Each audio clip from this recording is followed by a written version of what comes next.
우리 옆에 있는 분 그리고 뒤에 있는 분들과 인사했으면 좋겠는데요. 여기 함께 계시니 너무 좋습니다. 당신이 여기 계셔서 너무 좋습니다. 이런 의미로 인사 나눴으면 좋겠습니다. 함께 계시니 너무 좋습니다. 우리 반주자 선생님도 함께 하시니 너무 좋습니다.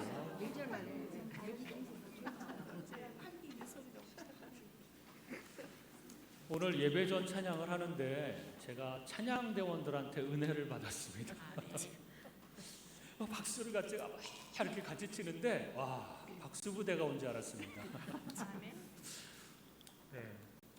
오늘은 이제 빌립에 관해서, 제자 빌립에 관해서 우리 함께 말씀을 나누기를 원하는데요. 초대교회 문서를 보면 빌립은 스불론 지파였고, 그리고 오늘 본문에 나와 있는 것처럼 갈릴리 베세다 출신입니다. 빌립이라고 하는 이름, 그리스어 발음으로는 필리포스라고 하는 말인데요, 말을 사랑하는 사람입니다. 그러니까 성경적인 이름은 아닙니다. 말은 이제 동물 말 타는 말, 그 말을 말하는 거고요. 그 말을 사랑하는 사람이라는 뜻이 빌립이라는 뜻입니다. 그리스의 유명한 알렉산더 대제의 아버지가 빌립인데요. 이 알렉산더 대왕이 당시 세계를 점령해 가면서 대제국을 이루었고, 알렉산더 대왕의 영향력은 이스라엘에게까지 미쳤고, 또 갈릴리 북쪽 일대는 알렉산더 대왕의 직접적인 통치를 받기도 했습니다. 그래서 사람들은 종종 알렉산더나 혹은 빌립의 이름을 따서 이름을 짓곤 했습니다. 이런 분위기에서 제자 빌립의 아버지도 아들의 이름을 위대한 사람이 되라고 빌립으로 이름을 짓게 되었을 것입니다. 그런데 전통적이고 보수적인 유대인들은 이런 이방인의 이름을 자기 자녀들에게 이름 지어주지는 않았죠. 이것을 보면 빌립의 가족들은 전통적이고 보수적인 가정이라기보다는 자유주의적인 성향을 띤 가문이었을 것입니다. 요한복음 1장 40절에 보면 베드로와 안드레가 먼저 주님을 만나고 예수의 제자가 되기로 결심을 합니다. 그리고 그 다음 절 43절에 보면 그 이튿날 예수께서 갈릴리로 나가려 하시다가 빌립을 만나 이르시되 나를 조추라 하시니, 그래서 그 이튿날 이제 예수님이 빌립을 만나고요, 빌립에게는 나를 조추라 딱 이 말만 합니다. 그리고 빌립은 제자가 되는 것이죠. 요한복음 1장에서 예수님이 제자들을 부르시는 모습은 제자마다 각각 다른데요, 요한과 안드레는 예수님께 선생님 어디서 지내십니까? 라고 묻고 예수님이 계시는 곳으로 가서 대화하고 교제하면서 제자가 되었습니다. 베드로의 경우에는 예수님이 베드로를 만나자마자 그 베드로의 이름을 바꾸어 주시는 일부터 시작하셨습니다. 근데 빌립의 경우에는 예수님을 만나자마자 나를 조추라 라는 명령을 받고 바로 제자가 된 것이죠. 그 이상 다른 설명은 없습니다. 강경하고 단순하게 빌립을 보자마자 나를 조추라, 내 제자가 되라, 이렇게 명령하시고 그것에 대해서 빌립은 바로 결단하여서 제자가 된 것이죠. 그렇다고 이 빌립이요 단순한 사람은 아닙니다. 이 빌립은 굉장히 신중하고 따져보기를 좋아하고 계산하기를 좋아하는 사람이었습니다. 다음 주에 그것에 대해서 좀 더 설명을 할 텐데요, 이 사람 아주 계산적이고 아주 머리가 팽팽 돌아가고 그리고 따져보는 사람입니다. 그런데 빌립이 예수 그리스도를 만나서 그리스도를 좇게 되자마자 그가 즉각적으로 한 최초의 행동은 친구 나다나엘을 찾아가는 것이었습니다. 지난번 나다나엘에 관해서, 바돌로메에 관해서 말씀을 나눌 때 이 장면을 설명을 했죠. 그리고 이 빌립은 친구에게 가서 모세가 율법에 기록하였고 여러 선지자가 기록한 그 일을 우리가 만났으니 요셉의 아들 나사렛 예수니라 라고 하면서 전도를 합니다. 이 말씀을 보면 나다나엘도 늘 구약 성경을 묵상하며 메시아를 기다린 사람이긴 했지만 이 빌립도 나다나엘처럼 오랫동안 성경의 기록대로 메시아가 오기를 기다리고 있었던 사람인 것이죠. 그래서 그 율법, 모세율과 율법에 기록하였고 여러 선지자가 기록한 그 사람 메시아를 우리가 만났다. 구약 성경을 잘 알고 있었던 빌립이 그렇게 나다나엘에게 얘기를 한 것입니다. 그래서 그는 자기를 향해서 예수님께서 나를 좇으라 라고 하시는 바로 이분이 직감적으로 메시아라고 하는 사실을 깨닫게 된 것이고, 그 사실을 깨닫고 결단을 해버린 것입니다. 이것으로 보아서 빌립은 아주 결단력이 강한 사람, 그리고 결단하면 바로 행동으로 옮기는 사람이라고 하는 것을 알 수가 있습니다. 그리고 곧바로 자기 친구 나다나엘에게 그 메시아를 소개합니다. 나는 성경에서 약속한 놀라운 메시아를 만났다. 성경의 말씀은 진실이며 메시아는 여기 계신다. 와서 보라. 이렇게 나다나엘에게 초청을 한 것입니다.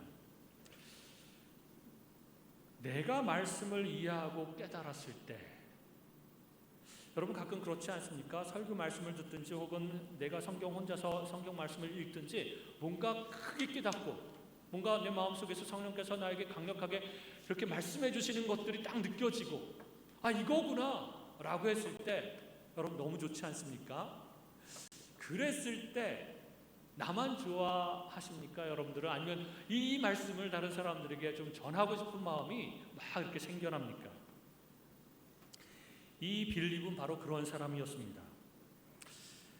그 말씀이 매우 중요하고 귀한 말씀이기에, 그리고 하나님을 만난 그 경험이 너무나도 놀라운 경험이기 때문에 다른 사람에게 나누어야 되겠다, 이런 마음을 가진 사람이죠. 나만 알고 있을 수는 없는 것이고요, 나만 알고 나만 구원받았으니 괜찮아 라고 생각한다면 매우 이기적인 마음이라고 할 수 있습니다. 나의 사랑하는 사람들도 진리를 알게 하고 싶다, 예수님이 누군지 만나게 하고 싶다. 내 주변 사람들이 그런 것들을 몰라서 지옥으로 떨어져 가고 있는데 그냥 가만히 내버려두면 안 되겠다라는 마음을 품는 것이 그리스도인이라면 당연히 품어야 될 마음이지 않겠습니까? 나의 사랑하는 사람들이 지옥으로 가는데도, 그리고 진리를 깨닫지 못하는데도 복음을 전하지 않는다면 내 마음 가운데 정말 성령 하나님께서 살아계시고 역사하고 계시는가? 라고 하는 것을 다시 한번 살펴볼 필요가 있습니다. 또 믿음이 잘 자라는 방법 중에서 가장 좋은 방법은요, 수동적으로 신앙생활하는 것이 아니라 적극적으로 다른 사람들에게 전하고 가르치는 것입니다. 그럴 때 우리의 믿음은 굉장히 빠른 속도로 자랄 수가 있게 됩니다. 다른 사람들에게 전도하고 가르치면 은혜와 진리를 훨씬 더 잘 깨닫게 되고요, 그것을 실제로 더 많이 경험하게 됩니다. 우리가 배우는 목적이 두 가지가 있습니다. 첫 번째는 우리가 그렇게 살기 위함이고, 배운 대로 살기 위함이고, 두 번째는 그것을 다른 사람에게 가르쳐주고 전하기 위함입니다. 그러므로 많은 사람들이 배우기를 원해요. 근데 배우고 나서 실천도 안 하고 배우고 나서 다른 사람들에게 전하지도 않는다면 배울 필요가 없지 않을까요? 배운다는 것은, 듣는다는 것은 내가 그 말씀대로 살아가기 위함이고 그 말씀을 또 다른 사람들에게 전하기 위함이라는 것입니다. 그렇게 할 때 복음의 강은 내게서 머물지 않고 다른 사람들에게로 자연스럽게 흘러갑니다. 많은 사람들의 순교와 희생과 복음 전도가 있었기 때문에 오늘날 내가 예수 그리스도의 복음을 듣고 구원받게 된 것입니다. 그러므로 나도 이 복음을 다른 사람들에게 전해야 되는 것이죠. 1년 동안에 여러분들은 몇 명에게 복음을 전하십니까? 혹은 믿음의 그 진리의 말씀, 믿음의 말씀을 전하십니까? 그 사람이 예수를 믿지 않아도 상관없습니다. 그 열매로, 결과로 맺혀지지 않아도 내가 전했다라고 하는 사실이 중요합니다. 내가 말씀을 나눴다라고 하는 것이 중요한 것이죠. 1년에 몇 명한테나 그렇게 말씀을 나누고 있으니까. 우리가 신앙이 더 빨리 자라기 위해선 이것이 필요합니다. 사람들에게 말씀을 나누고 또 간증도 하고 내가 경험했던 것, 내가 만났던 하나님, 이것을 자꾸 전해주는 것이 내 생활에도, 내 신앙생활에도 아주 큰 도움이 된다는 것입니다. 근데 그렇게 할 때에 또 성령께서 역사하셔서 놀라운 열매를 맺게 된다는 것이죠. 그것을 다른 말로 사자성어로 일석이조. 나도 성장하고 다른 사람들도 하나님께서 열매 맺게 하는, 그것이 바로 우리가 말씀을 전해야 되는 이유입니다. 우리의 신앙이 성장하기 위해서는 내 주변에 좋은 그리스도인 형제들이 있어야 됩니다. 영적인 교제권이 우리 신앙의 질과 수준을 결정합니다. 높은 수준 그리고 양질의 신앙을 갖기를 원한다면 영적인 교제권을 가지고 사람들과 영적인 대화를 나누어야 되는 것이죠. 왜냐하면 인간은 주위의 영향을 많이 받는 존재이기 때문에 그렇습니다. 빌립에게는 안드레, 베드로, 요한, 야고보 이런 친구들, 그리고 나다나엘과 같은 신앙의 친구들이 있었습니다. 서로 좋은 영향을 주고받는 관계였지요. 그래서 서로가 예수 그리스도를 만난 것을 소개하고, 그래서 서로가 격려함으로 예수님의 제자가 된 것입니다. 아마도 빌립은 평소 구약 성경을 묵상하고 기도하면서 메시아를 기다리던 내용을 나다나엘과 공유했을 것입니다. 그것에 대해서 많이 대화를 나눴을 것입니다. 구약에 이렇게 메시아에 관해서 예언을 하고 있는데 메시아는 언제쯤 올까? 메시아가 빨리 오기를 위해서 우리가 기도하자. 뭐 이런 식으로 아마 공유하고 서로 대화를 나눴을 것입니다. 그래서 빌립이 예수님을 만난 다음에 나다나엘에게 이렇게 말한 것이죠. 모세가 율법에 기록하였고 여러 선지자가 기록한 그 일을 우리가 드디어 만났다. 너도 만났으면 좋겠다. 이렇게 말한 것입니다. 모세와 선지자가 기록한 구약 성경을 알지 못하면 이렇게 말할 수는 없었겠죠. 그는 자기 주변에 신앙에 관해서 나눌 수 있는 좋은 친구가 있었고 자주 영적으로 교제한 것입니다. 최근에 저도요,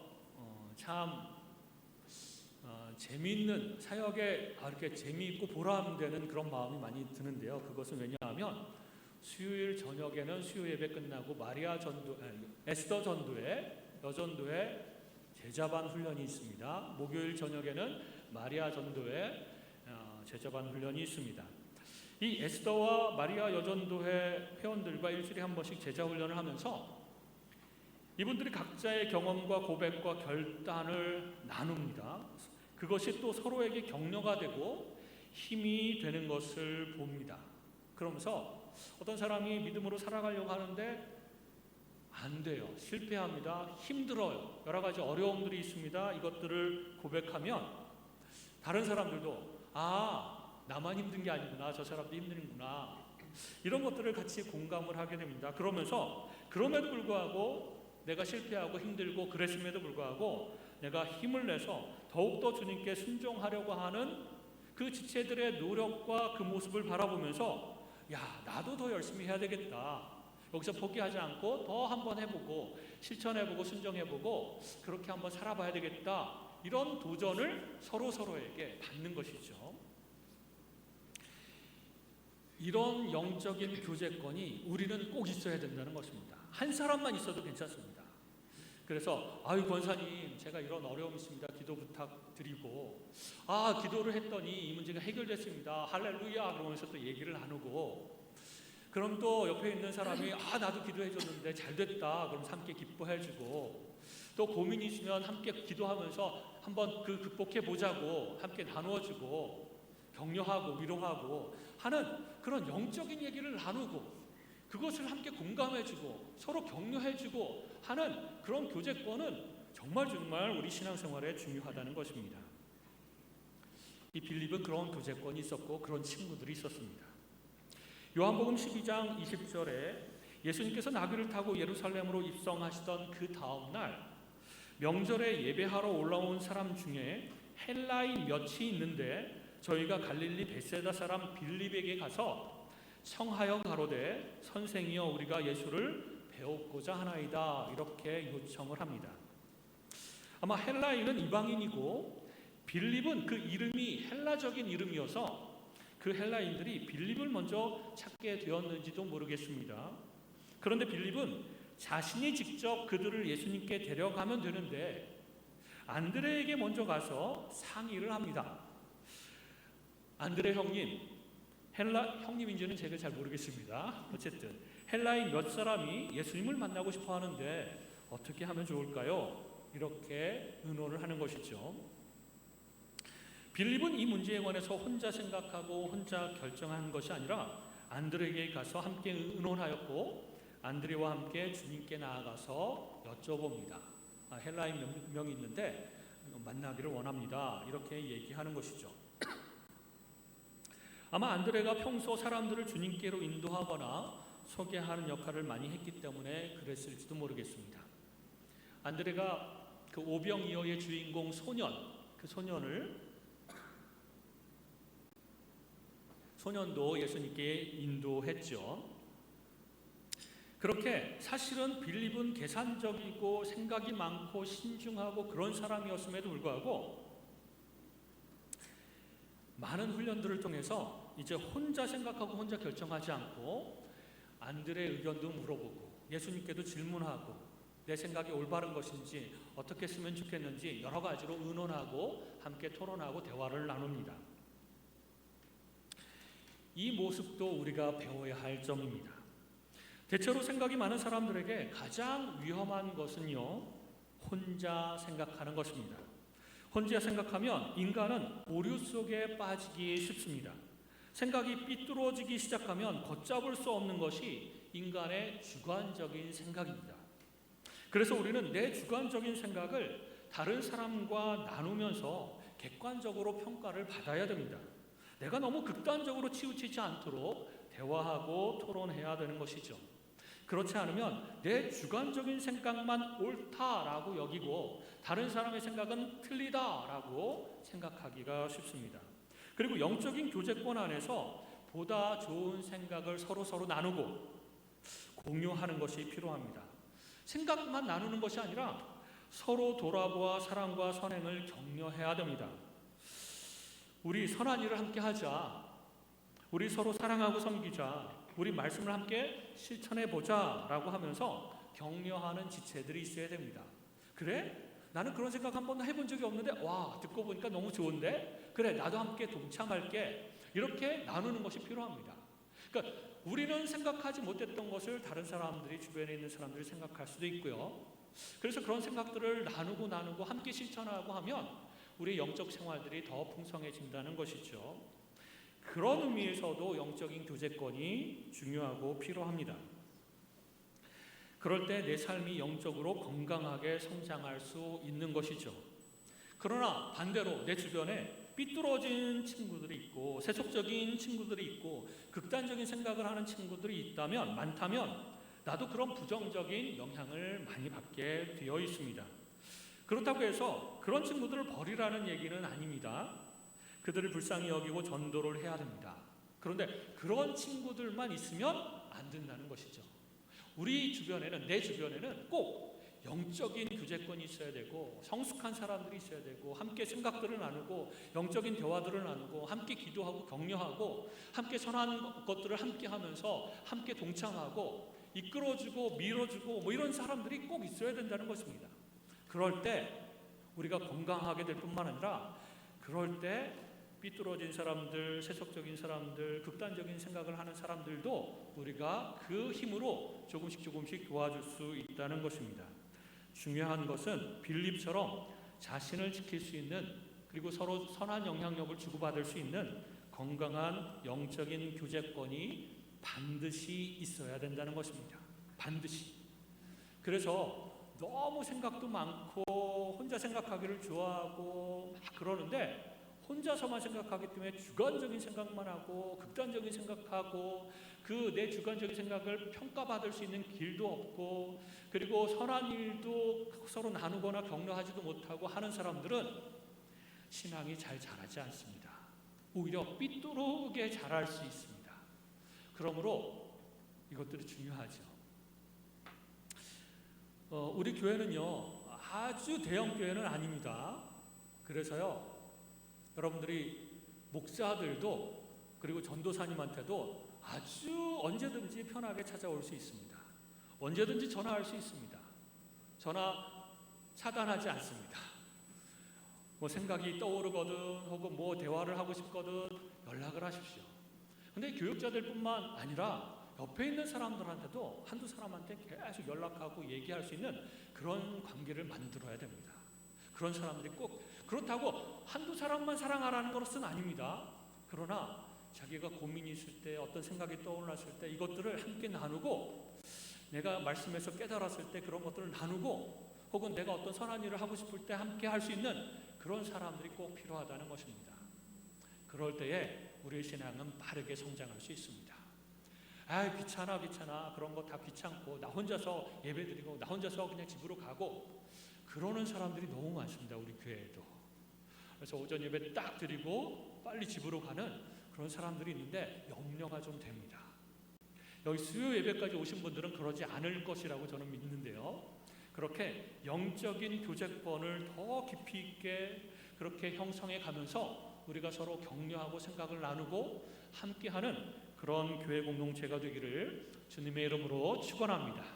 기도하겠습니다.